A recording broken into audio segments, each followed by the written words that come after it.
நெஞ்சம்தான் கலந்தனவே. அத்தியாயம் 1. காக்க காக்க கனகவேல் காக்க, நோக்க நோக்க நொடியில் நோக்க, தாக்க தாக்க தடையற தாக்க, பூஜை அறையில் இருந்து கணீர் என்ற குரலில் பாடிக்கொண்டிருந்தாள் சக்தி பிரியா. இல்லை இல்லை, கத்தி கொண்டிருந்தாள். அப்பப்பா, எக்ஸாம் வந்துட்டாலே போதும், இவளோட பெரிய ரோதனையா போச்சு. என் அப்பனே முருகா, இந்த அரியாப்பிள்ளைய மன்னிச்சிருப்பா.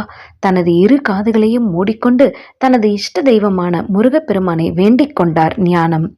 சக்தி பிரியாவோ பாட்டி ஞானத்தின் கதறலை கூட கண்டு கொள்ளாது கந்த சஷ்டியை பாடி கடவுளை கதற வைத்துக் கொண்டிருந்தாள். சக்தி, அவளது அன்னை ராணி பூஜை அறை முன்பு சத்தம் போட, எவ அவ என்று ஒற்றை கண்ணை மட்டும் திறந்து திரும்பி பார்த்த சக்தி பிரியா அங்கு அன்னை நின்றிருப்பதைக் கண்டு மனதிற்குள் திடுக்கிட்டாலும் வெளியில் கெத்தாக, மா சின்சியரா சாமி கும்பிடும்போது டிஸ்டர்ப் பண்ணாதீங்க என்று அதட்டியவள் மீண்டும் கதறி பாடி கடவுளை துன்புறுத்த ஆரம்பித்தாள். இவளோட பெரிய ரோதனையா போச்சு என்று தலையில் அடித்த ராணி, சக்தி, எக்ஸாமுக்கு புக் எடுத்து படிக்கணும், அதை விட்டுட்டு இப்படி சாமி கும்பிட்டுட்டு இருந்தா சாமியா வந்து எக்ஸாம் எழுதும் என்று மகளை கேலி செய்தார்.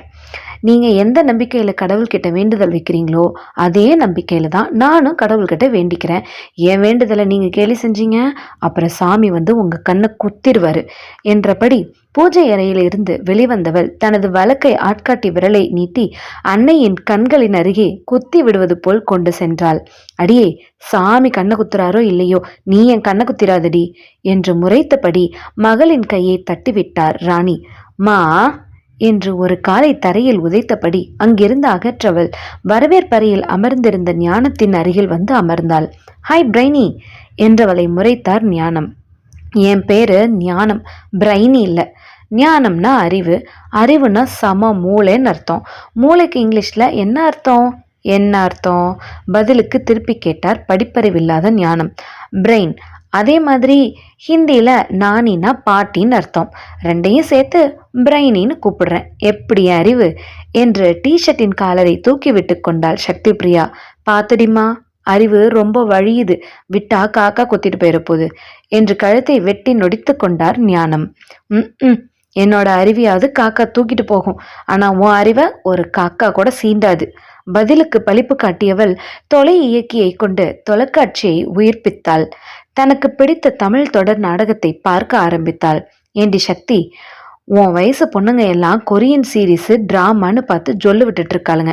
நீ என்னடான்னா நம்ம ஊர் அழுகாச்சி சீரியல் பார்த்துட்டு இருக்க. ஞானம் பேத்தியை சீண்டினார். பிரைனி, அதெல்லாம் பார்த்து ஜொல்லு மட்டும்தான் விட முடியும், ஆனால் நம்ம ஊர் நாடகம் பார்த்து ஃபீல் பண்ணுற மாதிரி ஃபீல் பண்ண முடியுமா? அதுக்கெல்லாம் தனி ரசனை வேணும். தொலைக்காட்சி திரையை பார்த்தபடி பதில் கூறியவள் நாடகத்தை பார்க்க ஆரம்பித்தாள். அப்போ நாளைக்கு எக்ஸாம் அதோ கதின்னு சொல்லு பிரைனி என்று அவள் கோபத்தில் பல்லை கடித்தாள். அத்தை மேலே எதுக்கடி கோவப்படுற? நானும் அதே கேள்வியை தான் கேட்குறேன். நாளைக்கு எக்ஸாமில் பாஸ் பண்ணுவியா மாட்டியா? எல்லாம் அவன் கையில் இருக்கு, என் கையில் எதுவும் இல்லையேம்மா. நான் எதுவும் தெரியாத பச்சை மண்ணு. மனதில் தனது தோழன் ராமை நினைத்து கொண்டு கூறினாள் சக்தி பிரியா. அவன்னா யாருடி? அந்த ராம் பையதானே? ஞானம் பேத்தியின் மைண்ட் வாய்ஸை கண்டுபிடித்து விட்டார். இல்லையே, அவள் எழுத்து வைத்த லட்சணத்திலேயே தெரிந்தது அது அவன்தான் என்று. அவனே ஒரு மக்கு மண்ணாங்கட்டி, பிட்டடிக்கிற பையன். அவனை பார்த்து நீ எழுதி நீ பாஸ் பண்ணிட்டு போறியா? அதுக்குள்ள உலகமே அழிஞ்சிரும் என்று நொடித்து கொண்டார் ஞானம். அதெல்லாம் பார்டர்ல பாஸ் பண்ணிடுவேன் பிரைனி என்று அவள் சினுங்க. பார்டர்ல பாஸ் பண்ணி என்னடி பண்ண போற? அவன் டிஸ்டிங்ஷனில் பாஸ் பண்ணியே வேலை கிடைக்காம அலைஞ்சிட்டு இருக்கான். அரியர் வச்ச உனக்கு எவண்டி வேலை கொடுக்க போகிறான் என்று சிறுசிறுத்த அன்னையை கோபத்துடன் பார்த்த சக்தி பிரியா, மா நான் வேலைக்கு போகிறேன்னு உங்ககிட்ட சொன்னனா இல்லை கேட்குறேன் என்று ஒற்றை விரல் நீட்டியபடி எகிரி கொண்டு வர, அப்புறம் என்னடி பண்ண போற? ஞானம் திகைப்பை பேத்தியிடம் வினவ, கல்யாணம் பண்ணிக்கிட்டு வரப்போறவனோட சம்பாத்தியத்துல மூக்கு பிடிக்க சாப்பிட்டு டிவியில மொக்க சீரியல் பார்த்துட்டு ஜாலியா வீட்டில் இருக்க போறேன் சீரியஸாய் கூறியவளை கவலையுடன் பார்த்தார் பாட்டியும் அன்னையும். அப்போது அவளின் தந்தை தயாளன் உள்ளே நுழைந்தார். தந்தையை கண்டதும் விரிந்த புன்னகையுடன் அவரை நோக்கி ஓடியவள் அவரின் கையில் இருந்த பையை வாங்கியபடி, எனக்கு என்னப்பா வாங்கிட்டு வந்திருக்கீங்க என்று கேட்டபடி அவரது பையை திறந்து நோண்ட ஆரம்பித்தார். உனக்கு பிடிச்ச வெங்காய சமோசா வாங்கிட்டு வந்திருக்கேன் சக்தி என்று தயாளன் மகளை வாஞ்சையுடன் பார்த்தார். நீங்க இப்படியே செல்லம் கொடுத்து அவளை குட்டிச்சவராக்கிடுங்க என்று ராணி கணவரை கடிந்தார். எல்லாம் நம்ம வீட்டில் இருக்க வரைக்கும் தானம்மா, போகிற இடத்துல இப்படி இருக்க முடியுமா சொல்லு? இங்கே இருக்க வரைக்கும் சந்தோஷமாக இருந்துட்டு போகட்டுமே. பா, பேசாம எனக்கு ஹோட்டல்காரனை கல்யாணம் பண்ணி வச்சிருங்க, 3 வேளையும் சமைக்க கூட வேண்டாம் என்றவளை முறைத்து பார்த்தார் ராணி. ஆமாம் ஆமாம், 3 வேளையும் மூக்கு பிடிக்க திங்கலாம் என்று கடுப்படித்தாள்.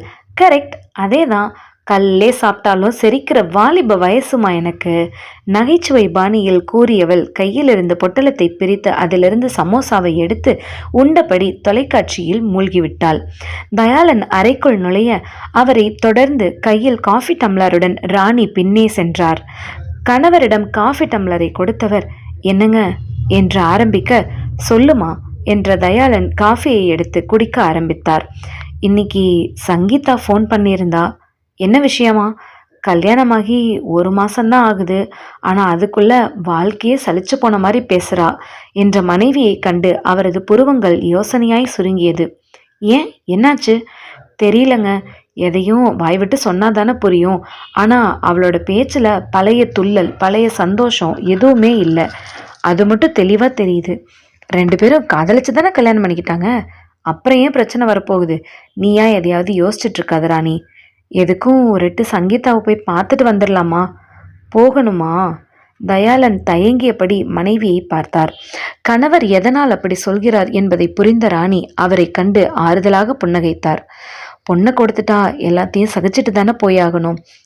கல்யாணத்தில் பார்த்த தானே அவங்க எப்படி நடந்துக்கிட்டாங்கன்னு. அவங்க பணக்காரங்களாக இருக்கலாம், அவங்க அந்தஸ்துக்கு நம்ம சரிசமமாக இல்லாமல் இருக்கலாம். அதுக்காக சக மனுஷங்களை மதிக்க வேண்டாமா? அவங்க வீட்டில் வளர்க்குற நாய்க்கு கிடைக்கிற மரியாதை கூட நமக்கு இல்லை.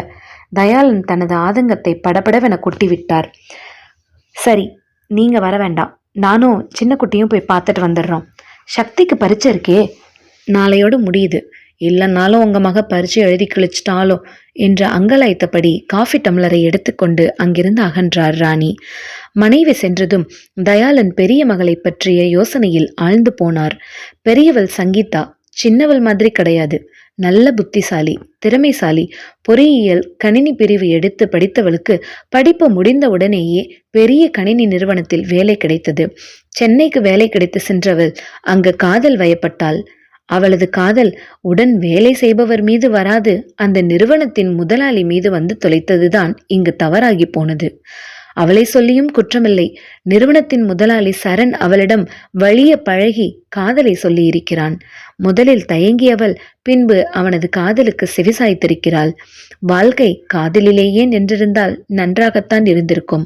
ஆனால் அது அடுத்த கட்டத்திற்கு அவர்களை அழைத்து செல்லும் போதுதான் பிரச்சனை ஆரம்பமானது.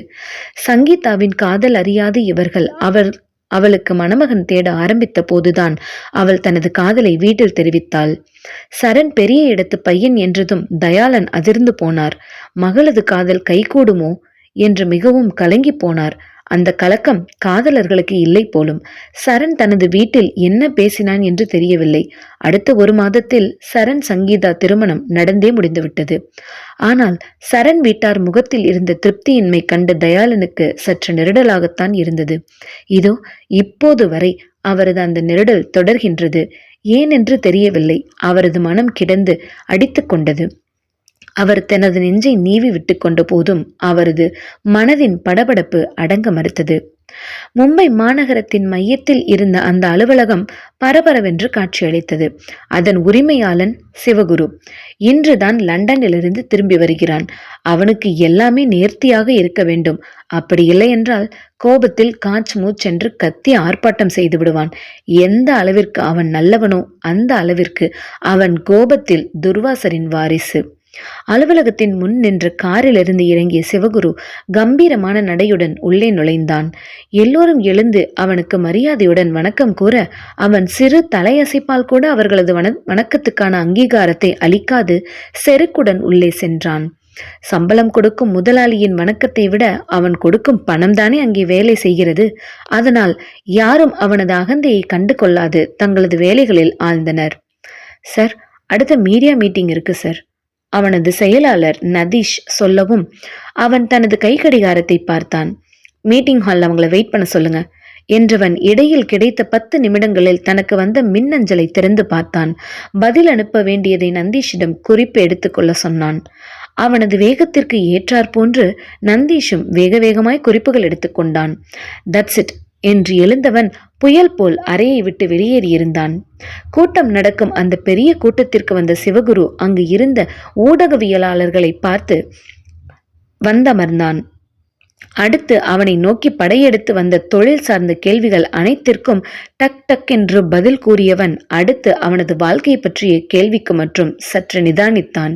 சார், உங்களுக்கு வரப்போற மனைவி எப்படி இருக்கணும்னு நினைக்கிறீங்க என்று கேட்கப்பட்ட கேள்வி அவனுள் பலவித உணர்வுகளை தோற்றுவித்தது. ஆனால் அவன் சாமர்த்தியமாக தனது உணர்வினை வெளிக்காட்டாது மிகுந்த எச்சரிக்கையுடன் தனக்குள் புதைத்து கொண்டு வெளிப்பார்வைக்கு வசீகரமாய் புன்னகைத்தவன், நிச்சயம் எனக்கு ஏத்த மாதிரி எல்லாவித தகுதிகளோட அவங்க இருப்பாங்க. அப்படிப்பட்ட ஒரு பொண்ணை தான் திருமணம் பண்ணிக்குவேன் என்று கூற, அப்போ பொண்ணு யாருன்னு முடிவு செஞ்சிட்டீங்களா சார்? ஒருவன் ஆர்வம் தாங்காது கேட்க, தனது வழக்கை ஆட்காட்டி விரலை மறுப்பாக அசைத்த சிவகுரு, நீங்க இல்லாம என்னோட திருமணம் நடக்காது, அப்போ யாருன்னு நீங்களே தெரிஞ்சுக்குவீங்க என்றவன் பேட்டி முடிந்தது என்பதற்கு அர்த்தமாய் நாற்காலியில் இருந்து எழுந்து கொண்டான்.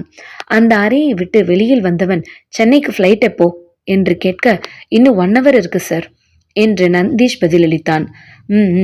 என்றவன் டோன்ட் டிஸ்டர்ப் மீ என்றபடி தனது அலுவலக அறையினுள் நுழைந்து கொண்டான்.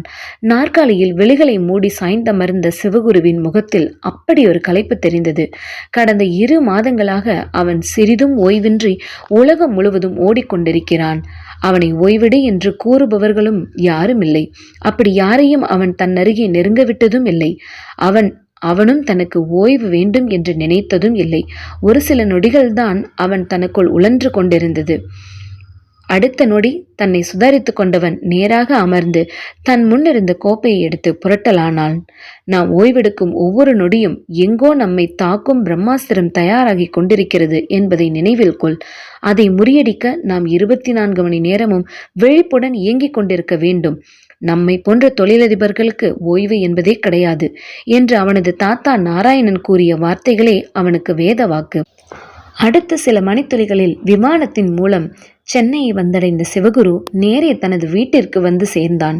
வாயிலில் வந்து நின்று காரிலிருந்து வேகமாய் கீழே இறங்கியவன் வீட்டிற்குள் நுழையும் போது எங்கிருந்தோ பறந்து வந்த பெண்கள் கைப்பை ஒன்று அவன் முகத்தில் பட்டு கீழே விழுந்தது. மீண்டும் அடுத்த அத்தியாயத்தில் இந்த கதை தொடரும்.